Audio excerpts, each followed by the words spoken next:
Vamos a orar por la diferencia. Sí. Señor y Dios Todopoderoso, en esta hora, en el nombre de Jesucristo, tu Hijo amado, oramos a ti, Señor, para poner en tu mano la vida de Abigail. Y pedirte, Dios, que tú la unjas con tu Espíritu Santo y obres con tu Espíritu Santo para que la palabra que tú has puesto en su corazón compartir con nosotros sea esa palabra viva, esa palabra rema, esa palabra que ministre liberación, que ministre sanidad, que ministre arrepentimiento, que ministre paz a los corazones y que ministre fe. Señor, tómale en tus manos y úsale como ese instrumento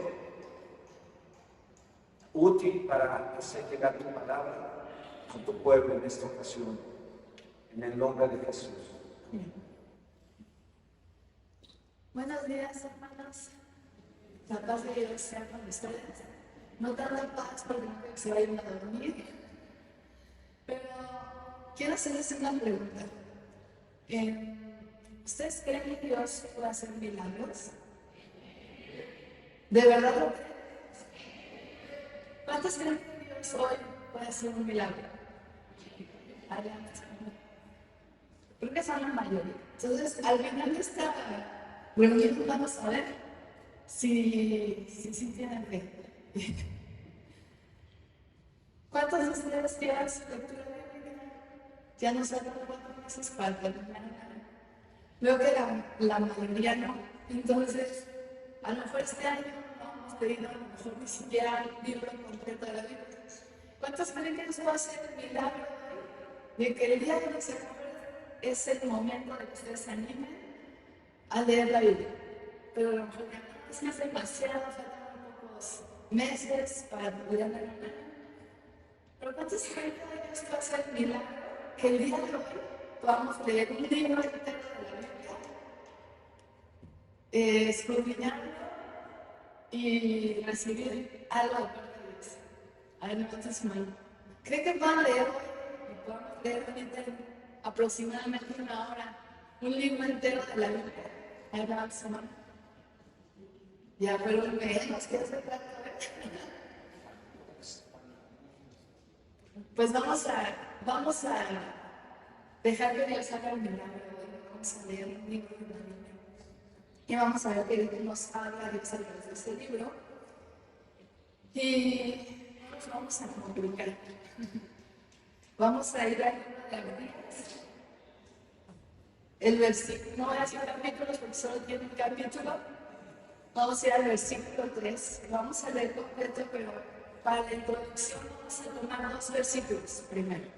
El verso 3, que dice así, bueno, el tema de esta mañana yo le puse por título El error de Edom. Y en Abdías, capítulo 1, verso 3 dice, la soberbia de tu corazón te ha engañado. Tú que moras en las hendiduras de las peñas, en tu altísima morada, que dices en tu corazón, ¿quién me derribará aquí? Y yo les voy a pedir que me acompañen a hacer una oración más. Vamos a poner en las manos de Dios este tema, este libro, y que Dios nos permita terminar el tiempo, ¿no? Que aparte de todo, hable en nuestros corazones y su Espíritu Santo nos convenza de lo que cada uno necesita ser convencido. Padre, y nuevamente nos presentamos delante de esta mañana. Te agradecemos por todo lo que tú haces y te agradecemos que nos permitas estar aquí.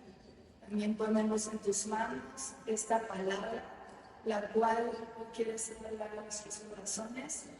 Y Señor, también ponemos nuestros corazones en tus manos, nuestra mente, nuestra atención, nuestras fortalezas que quizá puedan estar dentro de nuestra mente, de nuestros pensamientos, que todo lo que se oponga a tu voluntad en nuestras vidas el día de hoy sea derribado y que nosotros seamos convencidos por tu Espíritu Santo de justicia, de pecado y de juicio, pero que también podamos conocer que en ti tenemos misericordia y que hoy podamos ser bendecidos con tu palabra en el nombre de Jesús. Amén. Y bueno, el libro de Abdías, la Biblia no nos habla mucho sobre quién era Abdías. De hecho, él escribe este libro, pero él simplemente la Biblia nos dice en el versículo 1 visión de Abrías. Y no nos dice nada más, no nos da nada más sobre él, porque lo importante aquí es lo que Dios tiene que decir. Y todo el mensaje y todo lo que habla este libro es esa importancia del mensaje que Dios tiene. Y en el versículo 3, para entrar en el contexto de este libro, nos dice: la soberbia de tu corazón te ha engañado, tú que moras en las hendiduras de las peñas, en tu altísima morada, que dices en tu corazón: ¿quién me derribará a la tierra? Y ¿ustedes saben de quién está hablando este versículo, este libro? Está hablando de una ciudad conocida como Edom. Edom, que significa rojo. Y esta nación, este pueblo, conocido como Edom, no son ni más ni menos que los descendientes de Esaú. ¿Ustedes saben quién es? ¿Quiénes de aquí saben quién es Esaú? Así vas a decir, no, porque bueno, son pobres. Ok. Esaú es el gemelo malvado, así lo hemos visto, ¿no? El gemelo malvado de Jacob. ¿Conocen la historia de Jacob y Esaú? Esto viene en Génesis. Yo espero que a los que no terminaron bien su lectura, porque no se hayan llegado a Génesis. Entonces ahí viene este relato y todo lo que tiene que ver ahorita con lo que nos habla este libro. Y fíjense que esta relación de esta nación poderosa, porque la Biblia nos habla que Edom se convirtió en una nación, un pueblo poderoso. Y en sentido humano, ellos eran muy capaces. Eran una nación muy próspera, una nación fuerte, una nación muy capaz, con muchas habilidades. Incluso era una nación más poderosa que Israel. Entonces, otro de los versículos claves para entender el contexto de lo que nos va a hablar el libro de Abdías está en el versículo 10, el capítulo único de Abdías. Dice: por la injuria a tu hermano Jacob te cubrirá vergüenza y serás cortado para siempre. Entonces este libro trata de la enemistad que hay entre estos dos hermanos, entre Esaú y entre Jacob.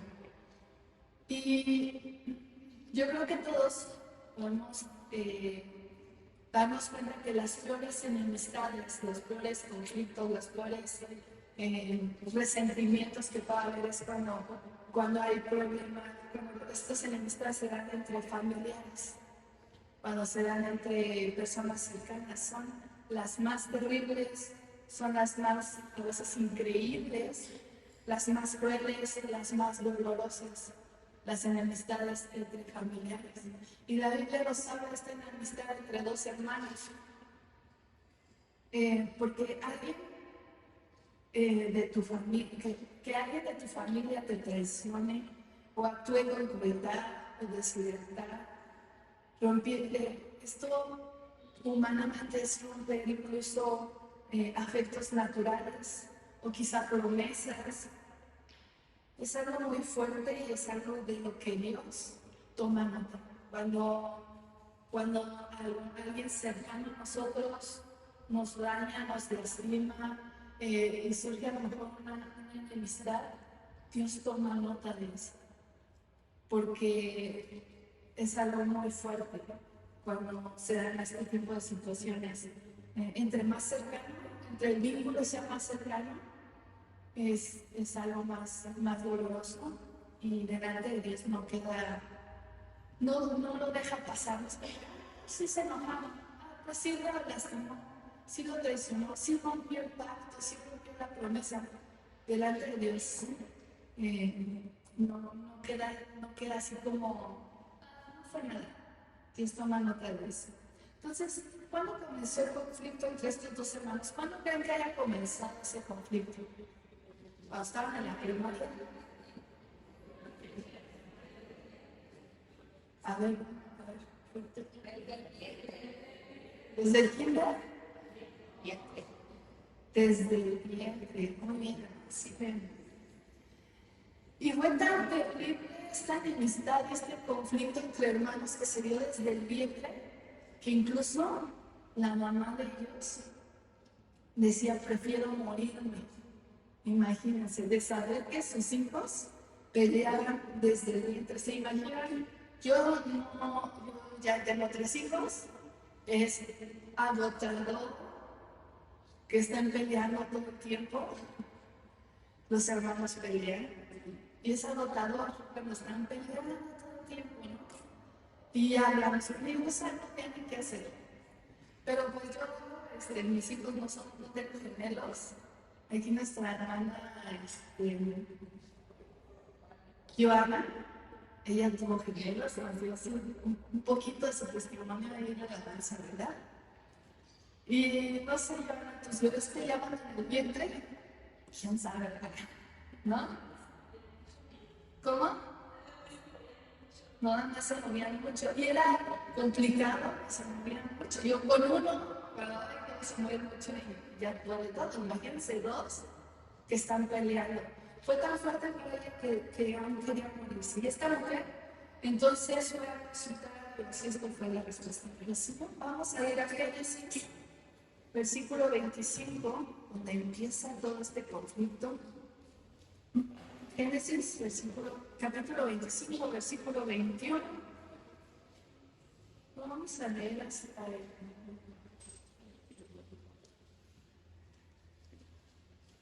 el 34, me parece. Una lectura, pero vamos a leer mucho, si no dice. Y oró Isaac a Dios por su mujer, que era estéril, y lo aceptó Dios, y concibió Rebeca su mujer. Y los hijos luchaban dentro de ella, y dijo, si es así, ¿para qué vivo yo? Y fue a consultar a Dios, y le respondió Dios, 2 naciones hay en tu seno, y 2 pueblos serán divididos desde tus entrañas.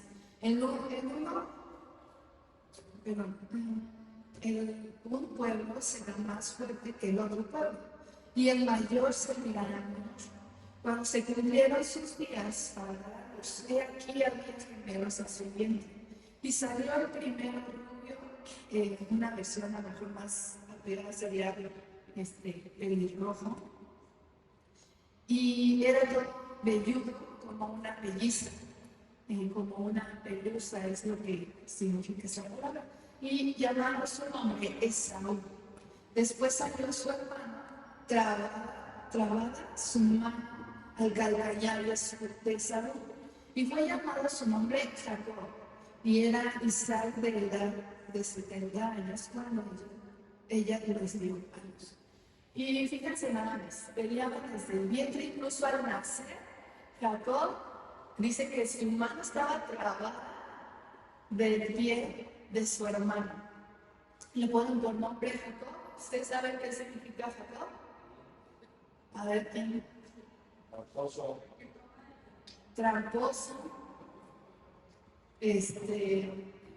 Burlador. Y en otras palabras, en mexicano, pues gandalla, ¿no? Ese era el hermano, ¿verdad? Suplantador. En el verso 27 dice, y crecieron los niños, y Esaú fue diestro en la casa, hombre del campo, pero Jacob era hermano quieto que habitaba en tiendas. Y amó Isaac a Esaú porque comía de su casa, más Rebeca amaba a Jacob. Y guisó Jacob un potaje, y volviendo Esaú al campo, cansado, dijo Jacob, te ruego que me des a comer de este guiso rojo, pues estoy muy cansado. Por tanto fue llamado su nombre Edom. ¿Cómo fue llamado Saúl? Edom, que significa sangre, significa, ya les había dicho hace ratito, rojo. Entonces era pelirrojo, pues su apodo era Edom, ¿no? Y Jacob respondió, véndeme en este día tu primogenitura. Entonces dijo Saúl, he aquí me voy a morir, ¿para qué pues me sirve la primogenitura? Y dijo Jacob, júrame en este día. Y él le juró y vendió a Jacob su primogenitura. Entonces Jacob dio a Esaú pan y le dio del guisado de las lentejas, y él comió y bebió, y se levantó y se fue. Así menospreció Esaú la primogenitura. Y este es el contexto de lo que vamos a leer en Abdías y de donde inicia este problema, este conflicto entre estos dos hermanos. Ahora, esta lectura terminamos diciendo que Esaú de esa manera menospreció la primogenitura. ¿Usted sabe qué significa la primogenitura? La primogenitura eran los derechos patriarcales. El ser primogénito lo hacía ser el que iba a heredar todos los beneficios del padre, todos los beneficios, las promesas, quizá un lugar especial cuando Dios daba un propósito para esa familia. Entonces, representan los derechos patriarcales. Era al ser el mayor, todas esas promesas de Dios que Dios le había dado al padre iban a pasar directamente al siguiente heredero, al primogénito. Y entonces, lo que le está diciendo Jacob a Esaú es: véndeme ese derecho. Véndeme el derecho de entrar en los planes de Dios. Todos los planes de Dios que le había dado a su padre iban a pasar al primogénito. Y Esaú, y Jacob le dice: véndeme el derecho a entrar a los planes de Dios. Jacob está diciéndole en otras palabras: yo quiero lo que tú tienes. Así estaba viviendo Jacob hasta ese momento, viendo a su hermano mayor, y desde el vientre Jacob quería lo que Esaú quería. Él está diciendo: yo quisiera ser un patriarca. Quizá a lo mejor lo que estaba en su corazón era que él quería ser parte del linaje que Dios prometió en la ciudad. Y él está diciendo: véndeme ese derecho. Jacob tenía muy clara la importancia y el lugar que había ocupado Esaú. Pero Esaú, ¿qué sucedía con él? Él dice: pues yo me voy a morir, esta bendición, estas bendiciones del Padre, ¿qué me van a servir? O sea, la vida es hoy, ¿no? Y hoy si no puedo morir, ¿de qué me sirve eso? Y dice la Biblia que así menospreció su primogenitura, así menospreció el derecho a ser parte de los planes de Dios. Años más tarde, Jacob engaña a su padre para robar la bendición de la primogenitura. Robaba de segunda manera porque Esaú ya se la había vendido. Pero entonces hace esto, y en ese momento, cuando recibe todas las bendiciones de parte del padre, Esaú jura matar a su hermano. Imagínense qué fuerte fue una relación complicada desde el vientre, que fue escalando hasta el momento que Esaú termina jurando que va a matar a su hermano. Desde ese entonces estos dos pueblos están en constante conflicto, y el libro de Abdías nos va a revelar cuál es el plan de Dios para terminar ese conflicto. Espiritualmente, bueno, ya vimos, digamos, en el contexto de la historia, el problema y el conflicto que había entre Esaú y Jacob, y de lo que nos habla de Esaú. Pero espiritualmente esto es lo que nos dice sobre Esaú. Vamos a ver Hebreos, capítulo 12, versículo 15 al 17.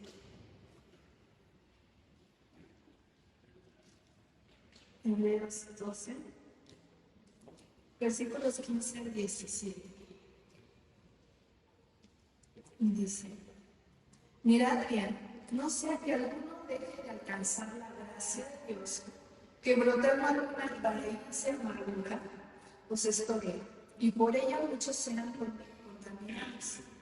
No sea que haya algún fornicario o profano como Esaú, que por una sola comida vendió su primogenitura, porque ya sabéis que aún después, deseando heredar la bendición, fue desechado y no hubo oportunidad para el arrepentimiento, aunque lo procuró con lágrimas. Y esa es la historia de Saúl, y esa es la forma en que la Biblia nos habla espiritualmente de Saúl. Lo que nosotros podemos ver es que aquí nos dice la palabra: cuídense, miren, o sea, estén atentos a su corazón, no sea que alguno deje de alcanzar la gracia. Y yo creo que la gracia siempre es suficiente, la gracia de Dios es inagotable. Pero dice aquí que no es que no alcance la gracia para perdonarnos o para mirar nuestro arrepentimiento, sino que a veces nosotros somos los que dejamos de alcanzar la gracia.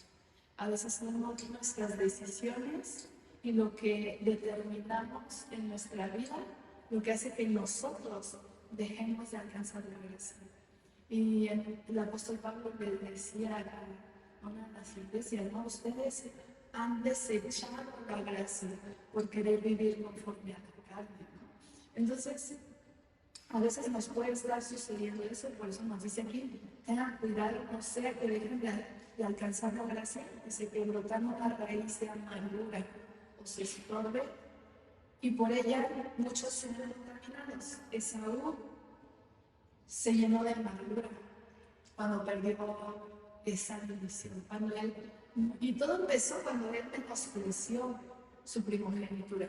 Dice: no sea que haya algo fornicario o profano. Fíjense nada más las dos palabras o las dos, digamos, descripciones que la Biblia nos habla sobre Esaú.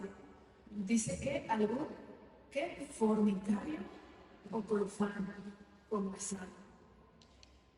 Y fornicación nos habla de cualquier relación sexual que nosotros vamos a tener fuera del matrimonio. No habla solamente a los jóvenes que están aquí, sino a cualquiera que tenga relaciones fuera del matrimonio, fuera del vínculo matrimonial. Es fornicación. Dice: y profano, alguien que está dispuesto o alguien que no le da el valor a las cosas de Dios que debe de tener. Eso es lo que nos sale, profano con pasado, que por una sola comida vendió su primogenitura. Dice: porque ya sabes que después la decisión con Dios, ya no hubo tiempo ya no hubo oportunidad para el arrepentimiento en el caso de Saúl. Y ahora sí, vamos a volver al libro de Abdías y vamos a cerrar casi todo esto, ¿no? todo este mensaje. Dice: lo que Dios anuncia en el libro de Abdías es la destrucción total de la nación de Edom. Ahorita que lo leamos, ustedes lo van a ver. Y lo que nos está anunciando Dios a través de este libro es esa destrucción completa de Edom. La destrucción de alguien que estuvo tan cerca de privilegios y beneficios espirituales. O sea, yo creo que pocos a lo mejor puedan estar tan cerca de haber tenido un privilegio, un beneficio planado como Saúl. Dice que termina completamente arruinado en contraste con la nación de Israel. Vamos a ver ese contraste, ¿no? Siendo tú el que habías heredado todas esas bendiciones, termina arruinado por haber menospreciado esa bendición, ese privilegio. Y por eso es que Esaú se vuelve un símbolo dentro de la Biblia, como leímos hace un momento en Hebreos, se vuelve un símbolo de la carne y de las personas que viven conforme a la carne. Lo vimos desde Génesis. ¿Qué sucede? Desde el principio son aquellos que están dispuestos a poner por encima de lo espiritual algo temporal o algo momentáneo. Y eso es lo que nos está hablando de esto. Son personas que no tienen no le dan ese valor a las cosas espirituales que tienen. Los que buscan la autogratificación, la autoexaltación, son personas que están dispuestas a menospreciar, como decía, lo espiritual por algo temporal, por cambiarlo por algo temporal. Y saben que esa es la filosofía, esa es la mentalidad de Saúl. Y la escuchamos hoy todos los días, cada vez más y cada vez más fuerte. Y es lo que hoy mucha gente vive bajo esa mentalidad, bajo esa filosofía de Saúl. No sé si ustedes han escuchado, a lo mejor incluso a lo mejor hasta nosotros mismos hemos usado o hemos hecho algo así. Y esta filosofía o vivir bajo esta mentalidad es: un día te vas a morir. ¿De qué te sirve estar leyendo la Biblia tanto? O sea, tienes que vivir. O sea, no puedes pasar pues en la iglesia. ¿Han escuchado algo así? Un día nos vamos a morir, mejor vive este día, mejor haz todo lo que se te antoje, o sea, todo lo que has soñado, todo lo que se te antoje, todo lo que te has querido hacer, por un loco que sea, por un que sea, tú hazlo, porque tú sabes si mañana pues ya no estás, ¿no? Te mueres o pasa algo y no hiciste lo que tú querías. Esa es la mentalidad que hoy esa es la filosofía bajo la cual muchos están viviendo hoy. Y esa es la manera carnal en que la Biblia nos dice no debemos de vivir.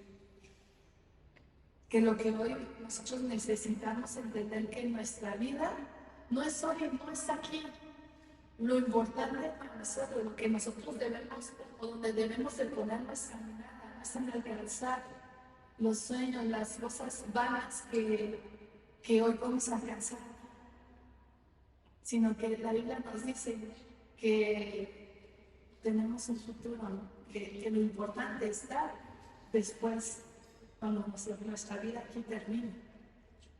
Y nuestras decisiones, nuestra vida debe ser pensando en que nuestras decisiones nos lleven a alcanzar esa clase de estar un día sentados a la mesa con Dios, ¿no? En el cielo. Entonces,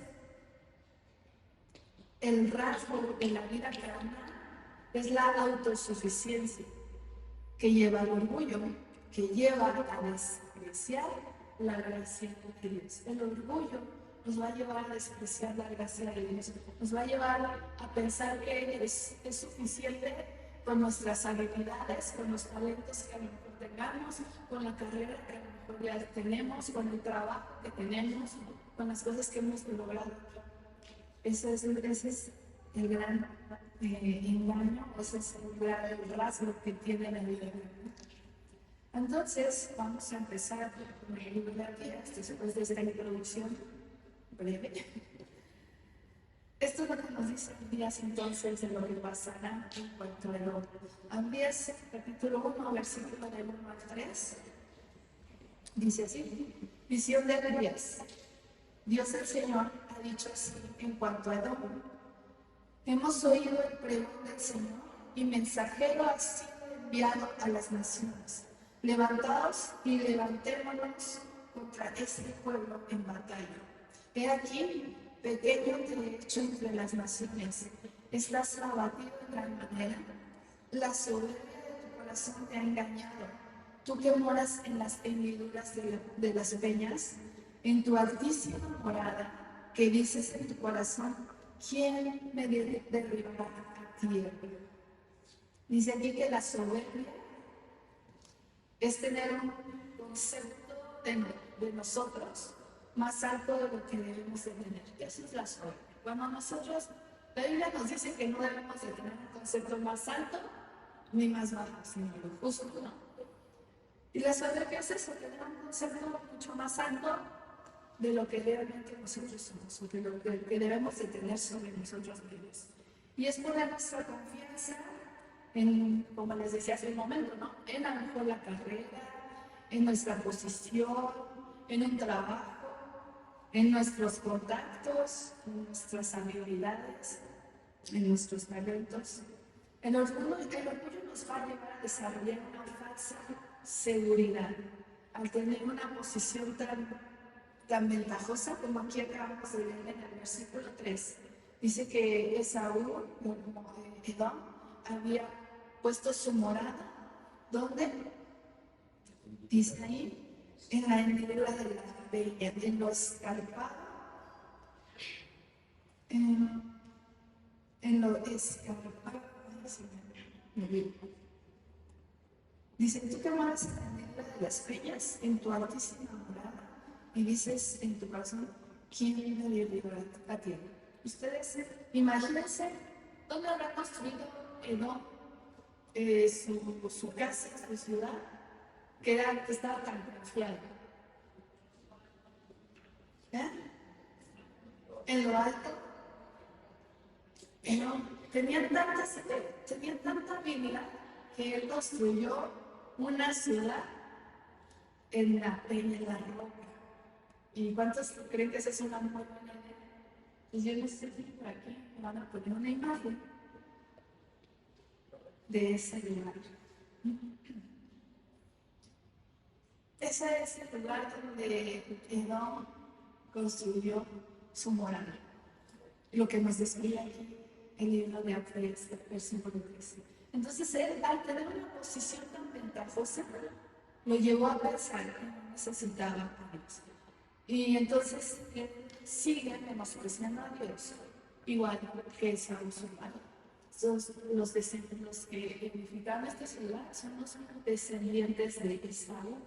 En el versículo 4 dice, si te levantares como águila y aunque entre las estrellas pusieres tu nido, de ahí te derribaré, dice el Señor. Entonces, quiero que entendamos algo que acabamos de ver esa ciudad. Esa ciudad se llama Pedro. Y hoy es una de las ruinas de los lugares, digamos, más increíbles que se han encontrado. Y este lugar tiene características muy peculiares, ¿no? Uno está en la roca, literalmente. No fue edificada, sino más bien fue labrada. Y algunos de los que han ido a Israel nos han hablado de ese lugar, que han tenido la oportunidad de estar ahí. Pero la entrada a esa ciudad, en algunas de las partes, es muy estrecho. Y de muchas maneras este lugar era un lugar muy seguro. No había forma de que un ejército viniera a atacarlos y los tomara por sorpresa. Y la entrada, hay partes tan angostas que algunos dicen que si un ejército, no importa qué tan numeroso fuera, viniera a atacar la ciudad, con 30 hombres se podía defender. Dice que es una ciudad que para llegar hay que caminar como 45 minutos entre esos pasillos, entre esas, pues sí, son como pasillos, como túneles entre las, como montaña, para llegar a la ciudad. Y hay partes muy estrechas, yo diría que incluso hay partes donde con dificultad puede pasar un caballo. Entonces, no sé qué deben de, no puedes ir así como que en bola, sino que 2 o 3 personas, ¿no? Para pasar por algunos de esos pasillos largos que son muy estrechos y que tampoco se puede llegar por arriba, sino que a fuerzas para llegar tienen que pasar por esos pasillos. Entonces, era una de las ciudades consideradas de aquel entonces más segura. Y esa era la confianza que tenía en sí mismo. Eso fue lo que lo llevó a sentirse tan seguro que no necesitaba de la bendición de Dios, de todas las promesas que ya había tenido su padre, porque ellos estaban seguros ahí. Y el verso 4 nos dice que aun si se fuera hasta las estrellas, ¿qué dice Dios? Porque es Dios el que habla, desde ahí te derribaría, ¿no? Dice, que estas no son palabras de Dios, son la palabra de Dios. Dios mismo está dando esta sentencia. En el versículo 5 dice, si ladrones vinieran a ti o robadores de noche, y aquí entre paréntesis es una expresión de Abías, no lo sé, o de Dios, dice, ¿cómo has sido destruido? Dice, si ladrones vinieran a ti o robadores de noche, ¿no darían lo que les bastase? Si entraran a ti vendimiadores, ¿no dejarían algún rebusco? Yo no sé si esto les ha pasado, quizá nosotros ya de madre y yo hemos compartido un poco esta parte de que nos ha tocado vivir. Pero nosotros, donde vivíamos, nos robaron 3 veces. Y en una ocasión, o sea, de verdad dejaron la casa de cabeza, examinaban todo, pero ¿saben qué? Es muy difícil que se puedan llevar todo. O sea, entraron a robar y aún así buscaban la tele, encontraron ropa, los muebles, cosas, ¿no?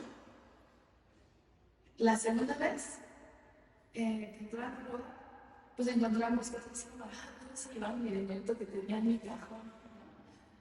Por lo menos me quedó el casero. Teníamos las computadoras, cosas así, y bueno, gracias, señor. No se llevaron todo. La tercera, estábamos nosotros grandes, me dieron un congreso con los adolescentes, yo estaba predicando aquí a los jóvenes, y cuando nosotros llegamos, pues ya había venido el ladrón. Y entonces, pues ya vimos y no sé si habían estado llevando cosas y iban a regresar, o no les dio tiempo, o se espantaron, no sé qué había pasado, pero aún en el patio de la casa encontramos en aquella ocasión el segundo shofar que tenía Ale, el primero se lo llevaron en la primera intrusión. Pero esta tercera vez, dejaron ahí en el patio el shofar con su funda, algunos tenis y algunas cosas ahí que no pudieron llevarse. Entonces, cuando pasan cosas como estas, dice que si vinieran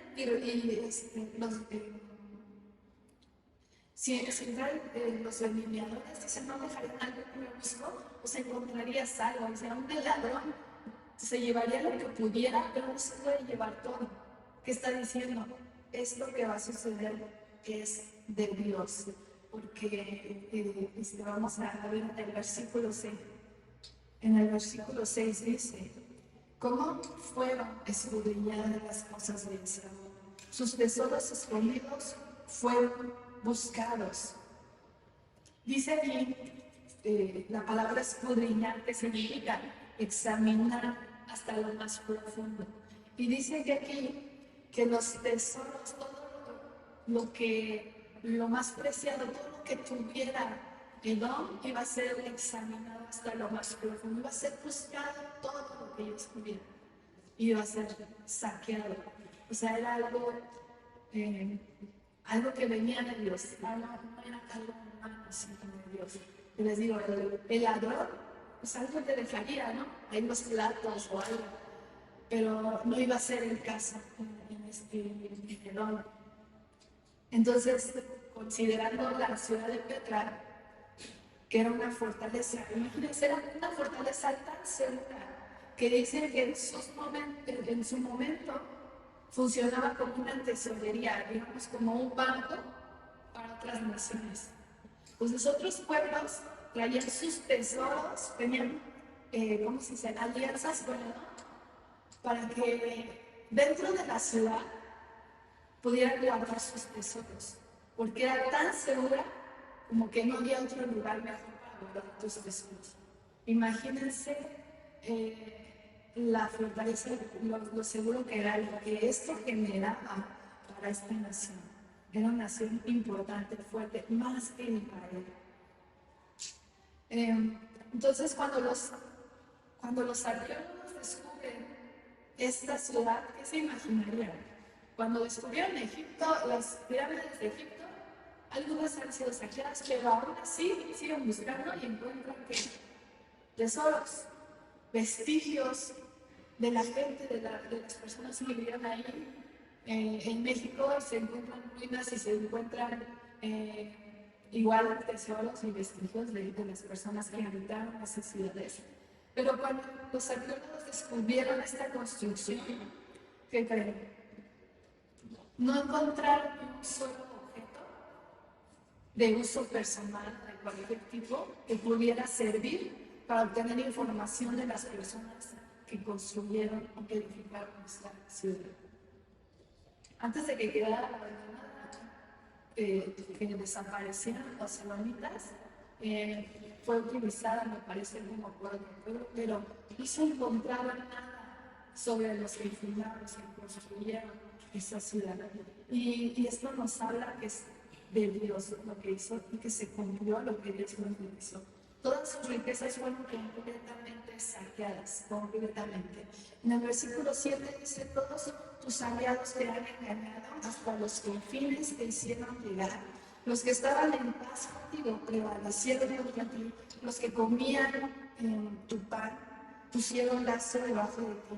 No hay en ello entendimiento. Y esta última frase, ellos tenían muchas alianzas, les guardaban sus tesoros a otros pueblos.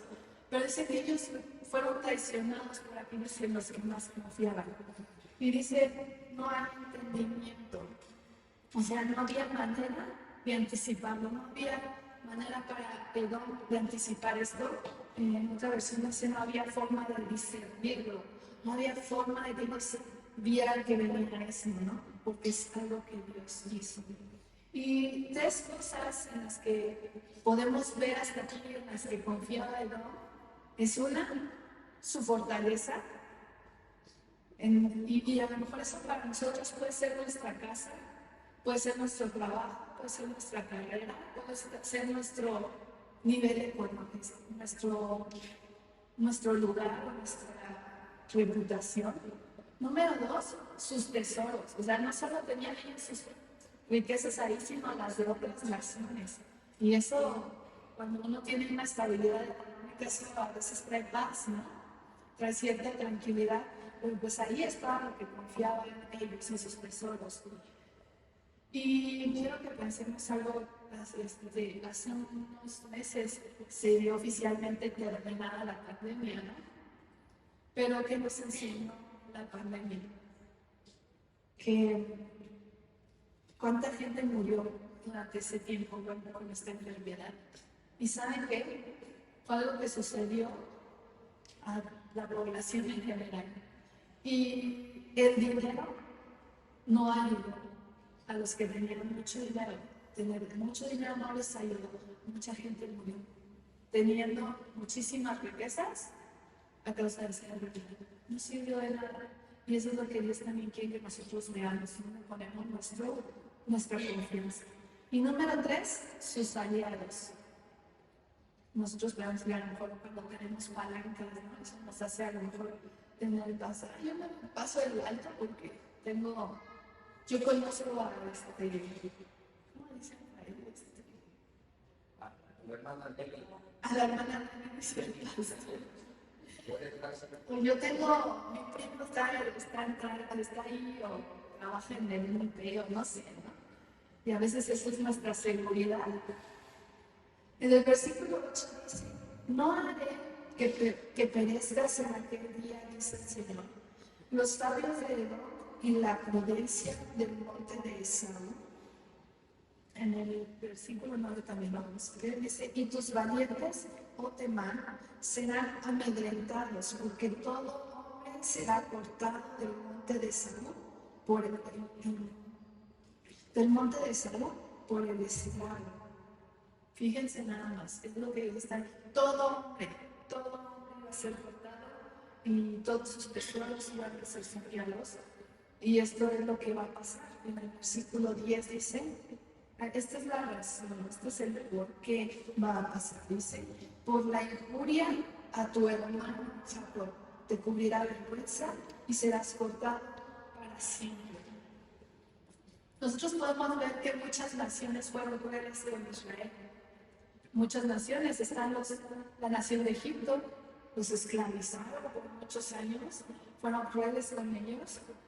pues Siria, en una época más actual, de los alemanes, muy crueles con la nación de Israel. Pero ¿saben qué? Hoy podemos ver que Egipto sigue ahí, los egipcios siguen ahí, Siria sigue ahí, los alemanes siguen ahí, pero Edom ya no está. Hasta el día de hoy no se puede encontrar una sola persona que diga es descendiente de Edom. No hay ningún solo. Todo ese pueblo desapareció. Y nosotros aquí en México está la cultura de los mayas. Y si ustedes van a Yucatán, esa zona de allá, se van a encontrar que a lo mejor el taxista que creen es descendiente de mayas.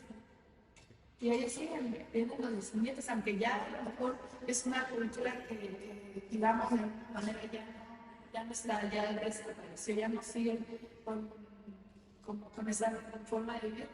Aún siguen los descendientes, pues aquí estamos nosotros también, ¿verdad? Descendientes de no sé, aztecas o mexicanos, o de muchos, ¿no?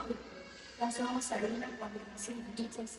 Pero así también podemos encontrar descendientes de vikingos y cosas así. No hay descendientes de Edom porque la palabra de Dios lo dijo. ¿Y cuál es la diferencia? ¿Por qué Dios sí de alguna manera tuvo esa misericordia con Egipto, con Siria, a lo mejor con los alemanes, con otras naciones, con otros pueblos, pero no con Edom? ¿Se lo han preguntado? ¿Saben por qué? La Biblia me lo dijo ya hace un momento, leímos el contexto. Porque Edom estaba emparentado con Israel. Porque había una relación familiar ahí. Dice Edom, y porque Edom tuvo acceso a la revelación de Dios, tuvo acceso a ser parte de los planes de Dios, pero ¿qué hizo Saúl? La menospreció. ¿Y saben qué dice la Biblia? Que al que mucho se le da, ¿qué? Mucho se le va a demandar. En el versículo 11 dice, el día que estando tú delante, llevaban extraños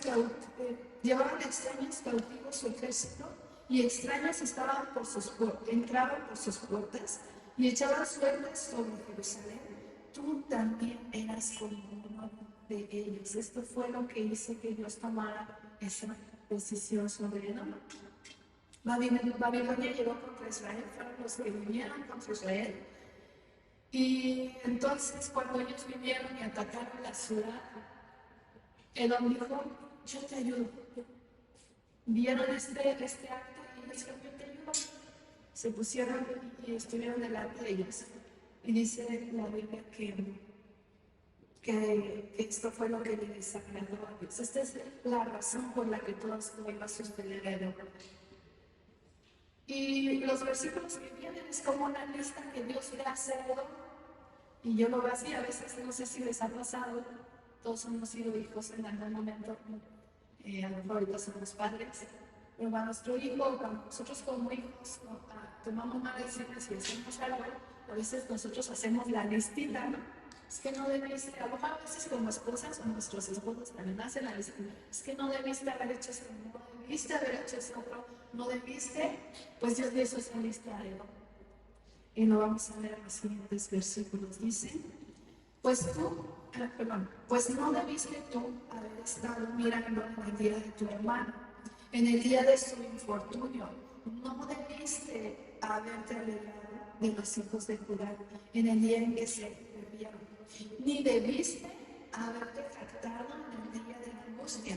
No debiste haber entrado por la puerta de mi pueblo en el día de su quebrantamiento. No debiste haber mirado, su mal en el día de su quebrantamiento, ni haber echado mano a sus bienes en el día de su calamidad. Tampoco debiste haberte parado en las encrucijadas para matar a los que de ellos escapasen, ni debiste haber entregado a los que quedaban en el día de la angustia. Y esta es la lista que Dios hace. ¿Y saben qué? Les digo, Babilonia fue el que vino a atacar a Israel. Y Dios dice, de alguna manera, está lista. Tú no debiste de haber mirado su infortunio, no debiste. A veces Dios también nos hace esta lista a nosotros, ¿no? Cuando vayamos y venimos a él arriba, a lo mejor tiene esa lista para nosotros, ¿no? Con todos los que no debiste. Y debemos de tener cuidado con esa actitud que quizá a veces tenemos, ¿no? Silenciosa, como eso. Aquí nos habla, bueno, es como va aumentando. Dice en el versículo 12, no debiste tú haber estado mirando en el día de tu hermano. Empezó viendo así como qué está pasando, estuvo observando, luego fue participando, ¿no? De lo que sucedía. Y esa actitud que quizá de una forma oculta o silenciosa, Dios nos dice, ten cuidado con esa actitud de Saúl, porque a veces quizá nosotros la hemos tenido, ¿no? Dice, cuando nos alegramos por la desgracia de alguien. Y más específicamente tenemos que tener cuidado de no alegrarnos cuando viene la desgracia sobre alguien, mucho más si es alguien cristiano, si es una persona que es parte del cuerpo de Cristo. Y si es alguien de tu familia o es alguien cercano, dice el Señor, no te alegres, ¿no? Y a veces yo lo veía, no sé si ustedes reconocen, me van a poner aquí imagen. No sé si reconocen esa actitud. A ver, ¿ustedes reconocen ese meme? Que lo utilizan mucho. Y yo lo he visto mucho así de cuando los niños regresan de clases, así de, ya regresan a clases, entonces no así, pero por dentro están feliz. Y a veces es esa actitud la que a veces podemos estar teniendo, ¿no? Así de, sí, no, pues le pasó esto, yo estoy así, pero por dentro, ¿no? Quizás estamos sonriendo. Y eso es lo que Dios nos dice, ten cuidado, no debes caer en eso. Dice, como les decía, fue Babilonia, y Dios dice, no me sorprende que Babilonia haya venido y hecho toda esa maldad y haya tratado de esa manera a Israel. Dice, pero tú, o sea, tú eres tu hermano, ¿cómo pudiste alegrarte? ¿Cómo pudiste alegrarte en esos momentos?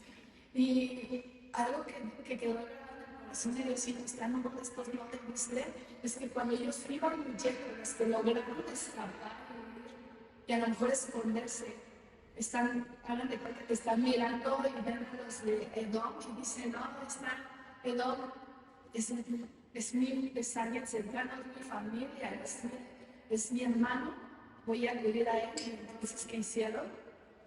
Ellos nos entregaron, ellos mismos nos asesinaron. Entonces,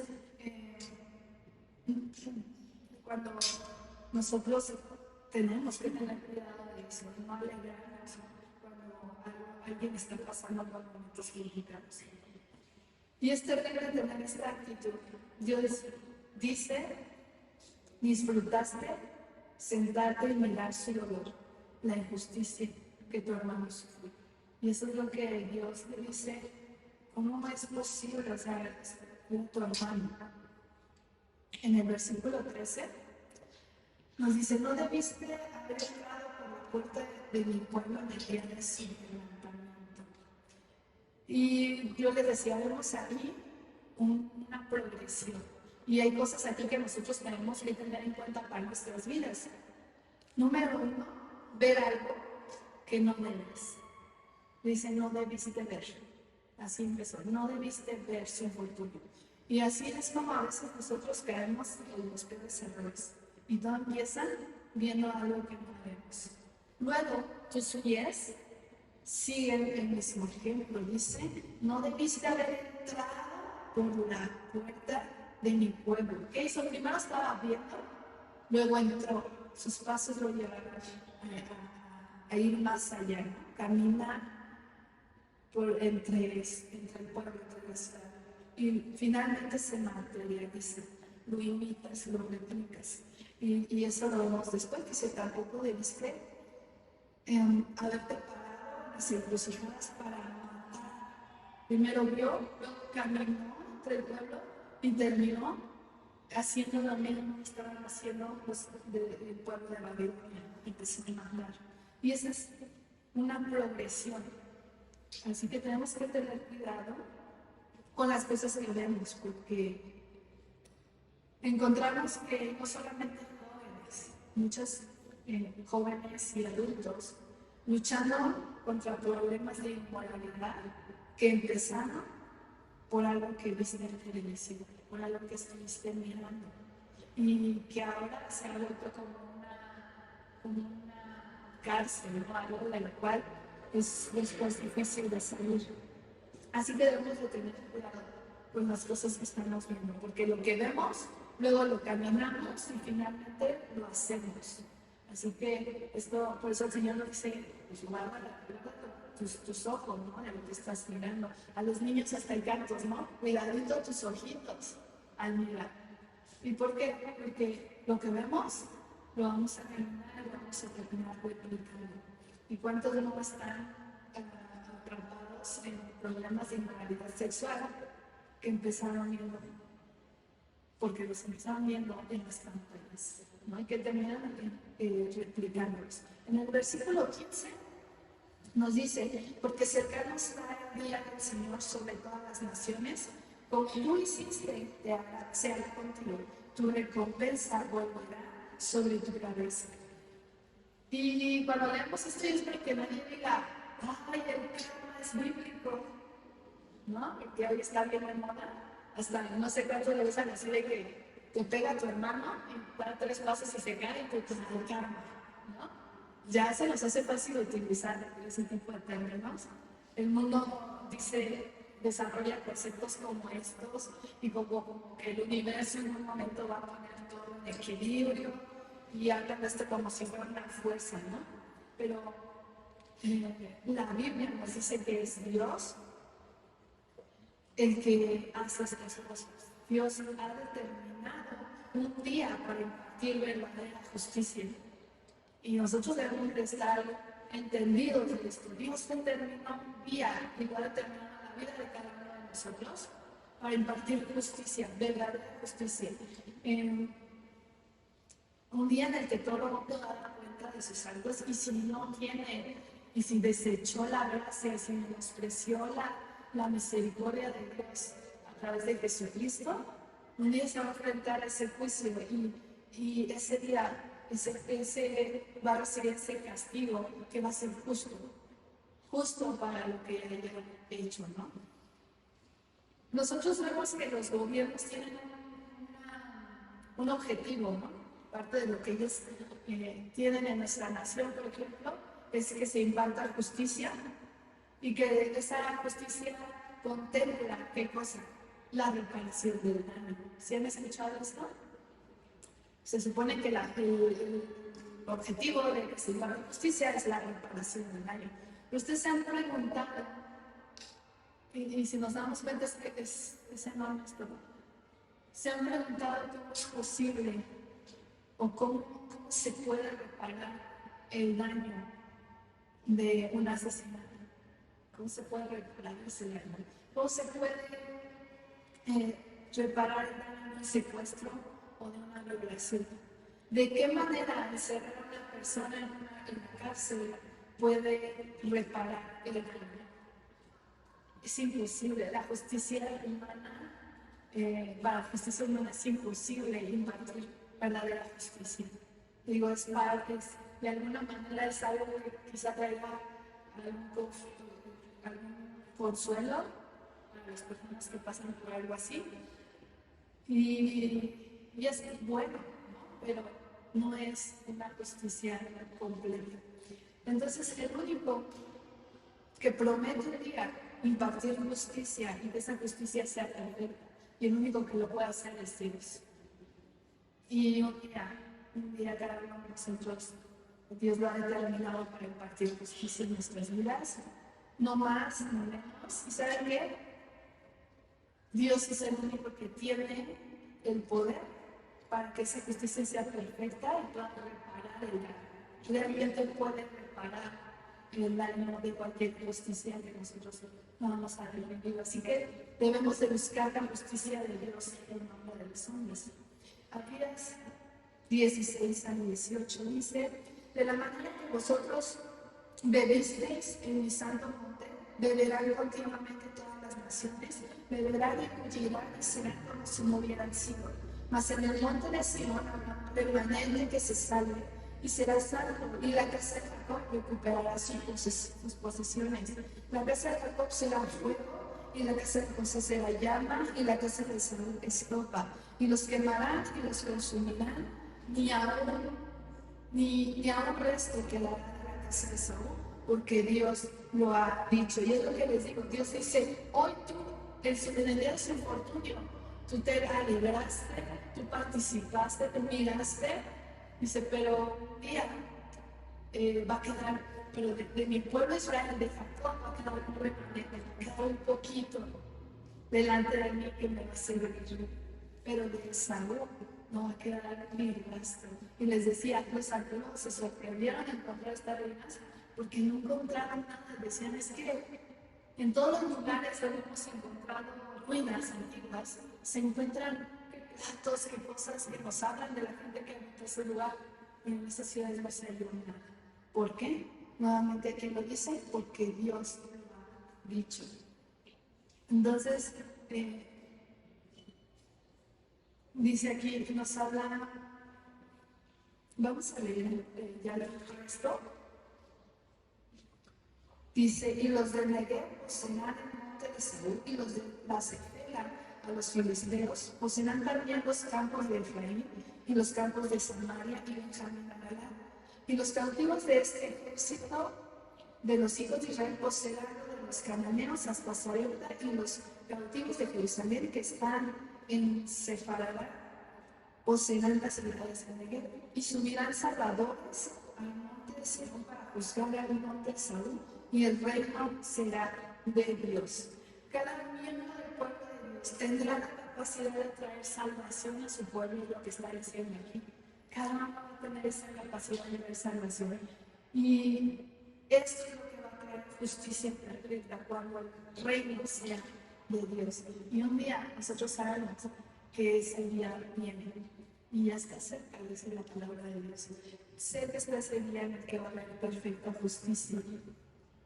Vamos a leer, bueno, y aquí, hermanos, la primera parte ya terminamos de leer este libro. A mí ya se nos terminó el tiempo, así que vamos a terminar con esta enseñanza. Proverbios 6, 16 al 19 dice, 6 cosas aborrece Dios y aún 7 abomina su obra. Los ojos altivos, la lengua mentirosa, las manos derramadoras de sangre inocente, el corazón que imagina pensamientos inicuos, los pies preciosos para correr al mal, el testigo falso que habla mentira y el que siembra discordia entre hermanos. Y todas estas acciones, todos estos pecados, todas estas obras de la carne, las obras de Saúl, todas empiezan ¿con qué? Con los ojos altivos. La soberbia nos puede llevar a cometer los mismos pecados que Saúl. Ahora quiero que para terminar nos hagamos esta pregunta: ¿con quién nos identificamos de estos personajes? ¿Nos identificamos con Esaú? Quizá no por ahí, pues yo sí, la verdad, yo quiero enseñar la alta de Saúl. O cuando la verdad la persona que me hizo algo, que sucede algo, la verdad es que yo digo, qué bueno, pero hay un Dios, no sé, nos alegramos de cierta manera dentro de nuestro corazón. A lo mejor nos identificamos con eso. Quizá hemos menospreciado el privilegio de ser parte de los propósitos de Dios. Yo no sé cuántas veces nos han invitado a servir o nos han dicho, oye, puedes apoyar tal día, puedes venir y orar un tiempo de oración, o puedes hacer esto, o puedes apoyar a Dios. Y decimos, no, yo no quiero. Ay, no, es que no me gusta. No me gusta estar en el frente, yo no tengo tiempo. Y a veces nos hemos dejado que el corazón de Saúl esté en el nuestro, ¿no? Y hemos menospreciado el privilegio de ser parte de los propósitos de Dios.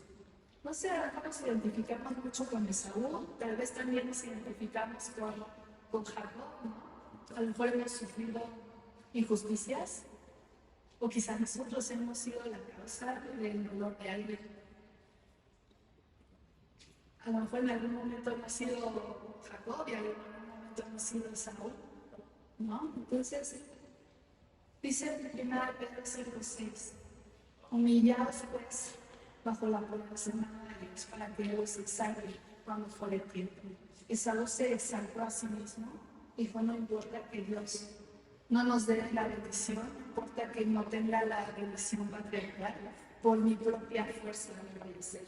Voy a construir una ciudad en la roca tan segura que nadie va a poder venir contra nosotros, que nadie nos va a tocar, ¿no? Y no se humilló.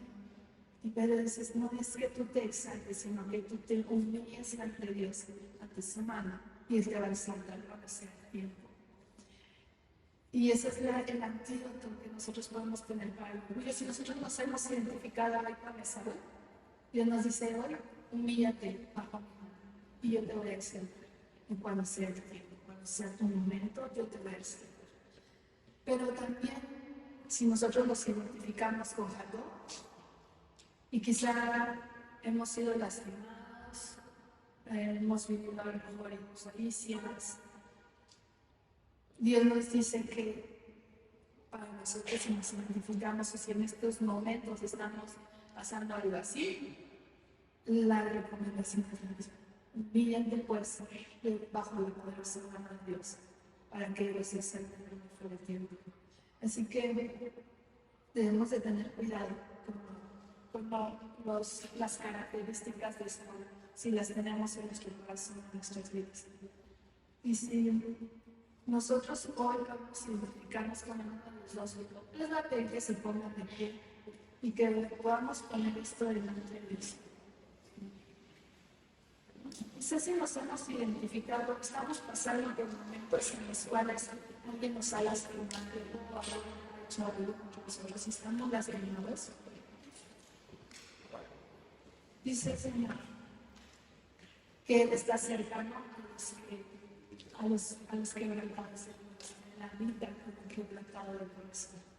Y si tú has pasado por eso, lo que has pasado ha dejado secuelas en tu vida, ¿no? Emocionales, espirituales, sobre algún otro tipo.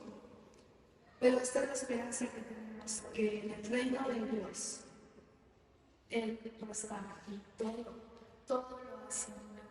Y Él tiene esa capacidad de reparar el daño que hayamos sufrido. Y dice aquí que todo lo que, esta lectura nos dice que todo lo que fue robado, Dios se lo iba a devolver. Dios lo iba a restituir, Dios lo iba a reparar el daño que había sufrido cuando el reino esté en Dios. ¿Y sabe qué dijo Jesús cuando estuvo en la tierra? El reino de los cielos se acerca. Y hoy nosotros creemos que si nosotros nos humillamos delante de Dios, su reino está en este mundo y se acerca a nosotros. Entonces podemos ser restaurados de cualquier cosa que el enemigo nos haya robado o en lo que nos haya lastimado. Pero Dios quiere que nos humillemos delante de Él. Así que vamos a pedirles que Él nos ayude si es necesario, que Él cambie nuestro corazón para ya no ser como Saúl, o que Él repare ese daño en nuestras vidas. Vamos a humillarnos delante de Dios. Y Padre, esta mañana venimos delante de ti. Y Señor, hoy aprendemos a través de tu palabra las consecuencias de menospreciar las bendiciones y los privilegios que hoy nosotros tenemos de haberte conocido. Privilegios que incluso el pueblo de Israel no tuvieron, de poder reconocer que el reino de Dios se ha acercado, que hoy nosotros podemos tener esa comunión contigo en ese altar, y que, Señor, hoy nosotros quizás hablado nuestro corazón y nos has hecho ver ese orgullo en el que estamos, que quizás hemos puesto nuestra confianza en nuestras capacidades, en las personas que tenemos, en las personas en las que nos apoyamos, o en una estabilidad quizá económica, quizá del amor contigo. Pero, Señor, tú quieres que hoy sea quitado el orgullo de nuestros corazones y que toda bendición que nosotros podamos tener, la podamos rendir delante de ti y que podamos reconocer que nosotros no somos bendecidos por lo que podamos poseer, no somos bendecidos o no somos capaces por lo que podamos tener o las personas que podamos conocer, sino porque tú eres el que nos das promesas, tú eres el que haces nuestros pies como de cielos para enfrentar cualquier situación, que tú eres el que nos levantas, que nos fortaleces, que nos capacitas. Señor, ayúdanos a tener en nuestro corazón esa humildad para poder darle ese valor, Señor. Y a lo mejor incluso esforzarnos por ser parte de tus propósitos. Que no tengan que venir y rogarnos para servir, que no tengan que venir y casi rogarnos para que participemos en la obra, para predicar, Señor. ¿Cuántas veces nos han animado a predicar a nuestros vecinos, a los que no te conocen? Y muchas veces no lo hemos hecho, no hemos querido participar de tus planes. Señor, perdónanos porque muchas veces hemos actuado como eso y hemos menospreciado ese privilegio. ¿Cuántas veces hemos podido estar en este lugar para orar o para escuchar la palabra y no hemos querido? No hemos puesto por encima de eso algunas otras actividades. Señor, perdónanos. Hoy nos humillamos delante de ti y también ponemos en tus manos aquellos que están siendo o pasando por injusticia, que a lo mejor están en esa lucha, que ha venido el enemigo para destruir y quizá hasta los más cercanos han sido causantes de dolor, causantes de quebranto. Quizá los que más cercanos somos nosotros han sido los que han traicionado y lastimado. Pero te rogamos, Señor, porque también nosotros podamos humillarnos delante de ti y saber que para ti nada ha pasado desapercibido, que tú miras nuestra aflicción, miras lo que pasamos y no estás de brazos cruzados, sino que tú estás preparando un día para impartir justicia. Estás preparando un día para resarcir el daño, para reparar el daño, para restaurar nuestros corazones por completo, Señor. Y nosotros, tu iglesia, anhelamos ese día. Gracias, Padre, le damos, Señor.